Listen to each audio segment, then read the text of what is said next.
এদিকে কয়েকজন উপদেষ্টাকে নিয়ে আপত্তি জানিয়েছে জামায়াত ইসলামী বাংলাদেশ।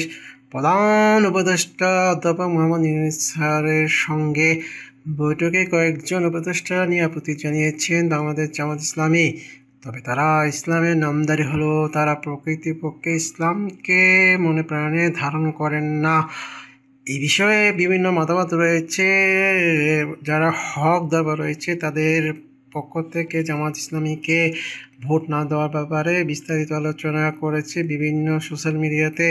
এরই মধ্যে তাদেরকে প্রধান উপদেষ্টার সাথে বৈঠকে আমন্ত্রণ জানিয়েছে। তারা কথাবার্তা বলবে। সামনে যে নির্বাচন হতে পারে মনে করা হচ্ছে, সে নির্বাচনে কি হবে সব বিষয় নিয়ে আলোচনা করার জন্য আজকে সন্ধ্যার পর জামায়াত ইসলামের পক্ষ থেকে প্রধান রাষ্ট্রপতির সাথে সাক্ষাৎকার হয়েছে। এই সাক্ষাৎকারে কি হয়েছে সে সমস্ত বিস্তারিত বিষয়গুলো আপনাদেরকে এখন জানিয়ে দিব। প্রধান উপদেষ্টা অধ্যাপক মোহাম্মদ ইউনূসের সঙ্গে বৈঠক করেছেন। উপদেষ্টাদেরকে নিয়ে আপত্তিও জানিয়েছেন বাংলাদেশ জামায়াত ইসলামী। তবে কাদেরকে নিয়ে এই আপত্তি তাদের নাম প্রকাশ করেননি দলটি।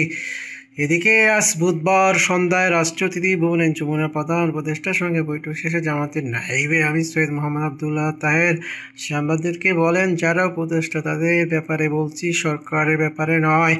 আমরা বলছি কিছু কিছু লোক আপনার প্রধান উপদেষ্টাকে বিভ্রান্ত করে। আপনার প্রতি আমাদের আস্থা আছে, কিন্তু আপনার কিছু লোক আপনার আশেপাশে বিভ্রান্ত করে এবং ওরা কোনো একটা দলের পক্ষে কাজ করে। আমরা মনে করি তাদেরকে এর ব্যাপারে আপনাকে হুঁশিয়ার থাকা দরকার। এদিকে একদিন আগে প্রধান উপদেষ্টার সঙ্গে বৈঠকে বিএনপি কয়েকজন উপদেষ্টাকে নিয়ে আপত্তি তুলেছিল। নাম উল্লেখ করা না করে বিতর্কিত উপদেষ্টাকে বাদ দিতে প্রধান উপদেষ্টাকে আহ্বান জানিয়েছেন দলটি। তবে বৈঠকে কোনো উপদেষ্টাদের অবসরের দাবি তুলেছেন কিনা সাংবাদিকদের এমন প্রশ্নে জবাবে আবদুল্লাহ মোহাম্মদ তাহের পরে আমরা প্রথমত দৃষ্টি আকর্ষণ করেছি। আমরা প্রথম দিন যাচাই বাছাই অপসারণ চাইনি। আমরা বলছি আমরা এখন দৃষ্টি আকর্ষণ করছি, আপনার সময় দিচ্ছেন, আপনাকে শুনতে দিচ্ছি। যদি না হয় তাহলে আমরা যা যা করার সেগুলোর ব্যাপারে আমরা চিন্তা ভাবনা করব। জামায়াত থেকে আরও বলা হয় তত্ত্বাবধায়ক সরকারের কোনো দাবিতে তাও হয়নি জানিয়েছেন তিনি। বলেন, তত্ত্বাবধায়ক সরকার ব্যাপারে এখনও সুপ্রিম কোর্টে শুনানি হচ্ছে। তাও দলের সুপ্রিম কোর্টের রায়ের অপেক্ষা রয়েছে। সুপ্রিম কোর্টের রায়ে কোনো বার্তা না হলে অন্তর্বর্তী সরকার তত্ত্বাবধায়ক সরকারের ভূমিকা পালন করবে বলে আশীর্বাদ জানান তিনি।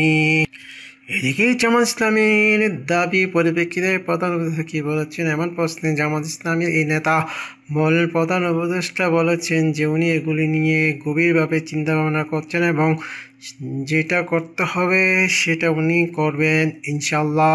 এছাড়া প্রধান উপদেষ্টার সঙ্গে বৈঠকে জুলাই সনদ বাস্তবায়নের প্রক্রিয়া নভেম্বর মাসের শেষের দিকে গণভোট এবং জুলাই সনদের বাস্তবায়নের অন্যান্য এক্সট্রা জুডিশিয়ারি অ্যারেঞ্জমেন্ট জারি বিষয়ে আলোচনা হয় বলেও সাংবাদিকদের জানান আবদুল্লাহ মোহাম্মদ তাহের। বৈঠকে তিনি জামায়াত ইসলামী 4 সদস্য প্রতিনিধি দলের নেতৃত্ব দেন।